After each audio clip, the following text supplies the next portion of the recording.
नमस्कार। आज हम एक ऐसी विरासत की बात करेंगे जो हम सबको मिलती है। नहीं नहीं, ये कोई जमीन जायदाद की बात नहीं हो रही। ये तो वो अनमोल खजाना है जो हमें सीधा प्रकृति से मिला है। तो चलिए इस दिलचस्प विषय को जरा और गहराई से समझते हैं। अच्छा, आगे बढ़ने से पहले एक सवाल। विरासत के नाम पर क्या मिला है? हो सकता है कुछ पारिवारिक मूल्य हों, कुछ चीजें, लेकिन हम सब, जी हाँ, हम सब एक बहुत बड़ी साझा विरासत के हिस्सेदार हैं। और ये विरासत है हमारे कुदरती संसाधनों की। जी हाँ, बिल्कुल सही। प्राकृतिक संसाधन मतलब मिट्टी, पानी, जंगल, खनिज, ये सब हमारी कलेक्टिव हेरिटेज हैं। और ये सिर्फ चीजें नहीं हैं, है ना? ये तो हमारी जिंदगी और हमारी पूरी की पूरी इकोनॉमी की बुनियाद हैं। कुदरत ने ये सब हमें सौंपा है और इसकी देखभाल करना, ये हमारी जिम्मेदारी बनती है। पर एक कड़वा सच भी है, हमारी ये जो अनमोल विरासत है ना, वो खतरे में है। हम इसे सहेजने के बजाय बहुत तेजी से खत्म कर रहे हैं। तो चलिए देखते हैं कि आखिर ये हो कैसे रहा है। समस्या की जड़ में एक शब्द है, दोहन। अब ये शब्द सुनने में थोड़ा भारी लग सकता है, पर इसका मतलब बहुत सीधा है। मतलब जब हम संसाधनों का अंधाधुंध और बेतहाशा इस्तेमाल करते हैं तो प्रकृति को जाहिर है भारी नुकसान पहुंचता है। ये सिर्फ इस्तेमाल करना नहीं है, ये एक तरह की लूट है। और इस दोहन के नतीजे काफी गंभीर हैं। इससे सिर्फ पर्यावरण को ही नुकसान नहीं पहुंचता या प्रदूषण ही नहीं फैलता, बल्कि हम अपनी आने वाली पीढ़ियों को उनके हक से भी दूर कर रहे हैं। और तो और खनन से जो कचरा निकलता है या फिर प्राकृतिक आपदाओं का जो खतरा बढ़ रहा है, ये सब इसी का नतीजा है। मतलब बात सीधी सी है, हमारे कामों का असर बहुत गहरा और दूर तक होता है। अब ये आंकड़ा देखिए, ये हमारी निर्भरता को बिल्कुल साफ साफ दिखाता है। आज भी हमारी ऊर्जा की लगभग 70% जरूरत कोयला और पेट्रोलियम जैसे जीवाश्म ईंधनों से पूरी होती है। 70%। और ये संसाधन सीमित हैं, है ना? इन्हें बनने में लाखों साल लगते हैं, पर हम इन्हें बस कुछ 100 सालों में ही खत्म करने पर तुले हुए हैं। कोयला और पेट्रोलियम जलाने की एक छिपी हुई कीमत भी है, जिसे हम अक्सर नज़रअंदाज कर देते हैं। इनसे जो जहरीली गैसें निकलती हैं, वो हवा में घुल जाती हैं, जिससे अस्थमा और खांसी जैसी बीमारियां आम हो जाती हैं। बात यहीं खत्म नहीं होती। भारी मात्रा में जो कार्बन डाइऑक्साइड निकलती है, उससे ग्लोबल वार्मिंग बढ़ रही है। और सल्फर नाइट्रोजन ऑक्साइड की वजह से होती है अम्लीय वर्षा, जो हमारे जंगलों और फसलों को तबाह कर देती है। हाँ, तो ये सब सुनकर थोड़ी निराशा हो सकती है, लेकिन हर तरफ ऐसा नहीं है। इतिहास गवाह है कि जब भी हमारी विरासत पर खतरा आया है, तो कुछ लोग इसके संरक्षक बनकर खड़े हुए हैं। तो अब हम समस्या से समाधान की ओर बढ़ते हैं और संरक्षण की कुछ कमाल की प्रेरणा देने वाली कहानियों को देखते हैं। अच्छा, किसी भी प्राकृतिक संसाधन, खासकर जंगलों के मैनेजमेंट को समझने के लिए दावेदार या स्टेक होल्डर्स के आइडिया को समझना बहुत जरूरी है। अब ये दावेदार कौन है? दावेदार वो लोग या वो समूह हैं जिनका जीवन या काम सीधे सीधे उस संसाधन से जुड़ा होता है। तो अगर हम जंगलों की बात करें तो इसमें मुख्य रूप से 4 तरह के दावेदार होते हैं। पहले तो है स्थानीय लोग, जो जंगल में या उसके आसपास रहते हैं और अपनी रोज की जरूरतों के लिए उसी पर निर्भर हैं। दूसरे सरकार और उसका वन विभाग, जिनके पास जंगलों का कंट्रोल है। तीसरे हैं उद्योगपति, जो कागज से लेकर बीड़ी बनाने तक के लिए जंगल के उत्पादों का इस्तेमाल करते हैं। और चौथे हैं हम जैसे प्रकृति और वन्यजीव प्रेमी, जो बस ये चाहते हैं कि जंगल अपने असली रूप में बचा रहे। हमारे देश में कंजर्वेशन का इतिहास बहुत पुराना और वाकई में शानदार रहा है। सोचिए, 1731 में अमृता देवी बिश्नोई और 363 लोगों ने पेड़ों को बचाने के लिए अपनी जान दे दी। फिर 1970 के दशक का वो मशहूर चिपको आंदोलन और 1983 में अराबाड़ी जंगल का वो सफल सामुदायिक प्रबंधन।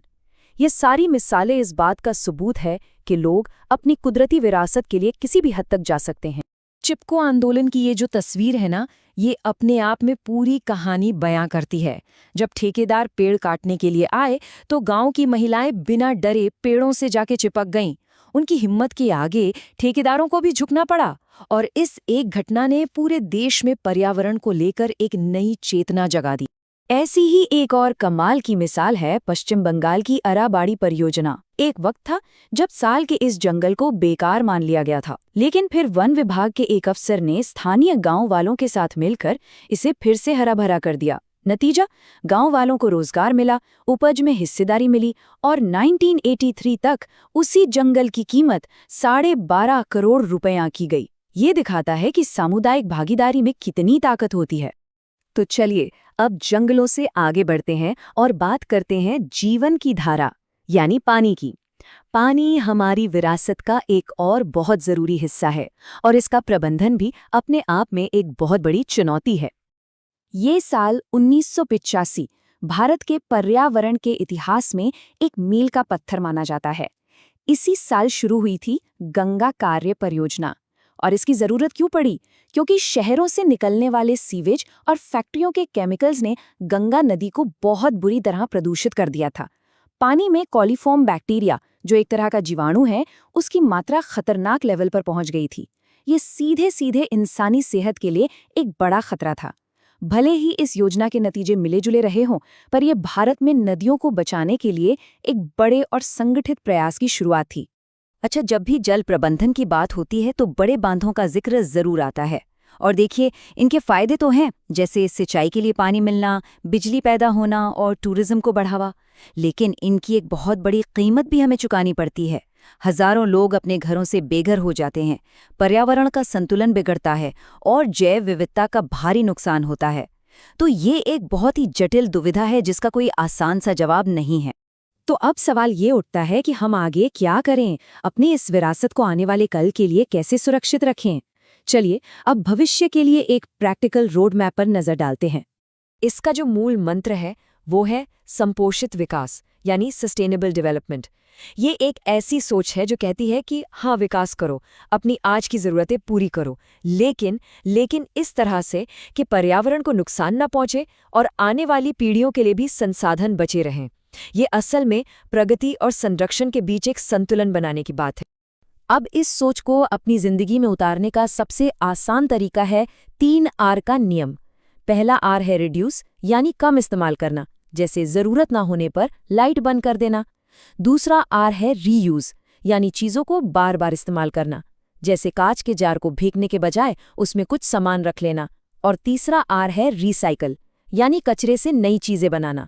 ये एक बहुत ही सरल लेकिन उतना ही शक्तिशाली तरीका है। यहाँ एक बहुत ज़रूरी बात है जो याद रखनी चाहिए। इन तीनों आर में भी एक ऑर्डर है। रीयूज़ करना यानी किसी चीज़ को दोबारा इस्तेमाल करना अक्सर रिसाइकलिंग से भी बेहतर होता है। क्यों? क्योंकि रिसाइकलिंग की पूरी प्रक्रिया में भी तो ऊर्जा खर्च होती है ना, जबकि किसी चीज़ को दोबारा इस्तेमाल करने में कोई एक्स्ट्रा एनर्जी नहीं लगती। तो अगली बार कुछ फेंकने से पहले ये ज़रूर सोचें कि क्या इसे दोबारा इस्तेमाल किया जा सकता है। तो आखिर में हमारी इस विरासत का प्रबंधन 4 सीधे साधे सिद्धांतों पर टिका होना चाहिए। पहला, हमेशा लंबी अवधि का सोचें, आने वाली पीढ़ियों के बारे में। दूसरा, ये पक्का करें कि इसका फायदा सबको बराबर मिले, ना कि सिर्फ कुछ अमीर लोगों को। तीसरा, संसाधनों की इस लूट को रोकें। और चौथा, जो भी कचरा पैदा हो उसका सुरक्षित तरीके से निपटान करें। तो हम घूम फिर कर वापस उसी शुरुआती सवाल पर आते हैं, लेकिन अब एक नए नजरिए के साथ। ये सोचना हम सबकी जिम्मेदारी है कि हम आने वाली पीढ़ियों के लिए कैसी विरासत छोड़कर जाएंगे, एक हरी भरी स्वस्थ दुनिया या फिर एक प्रदूषित और खाली हो चुकी धरती। चुनाव हमारा है।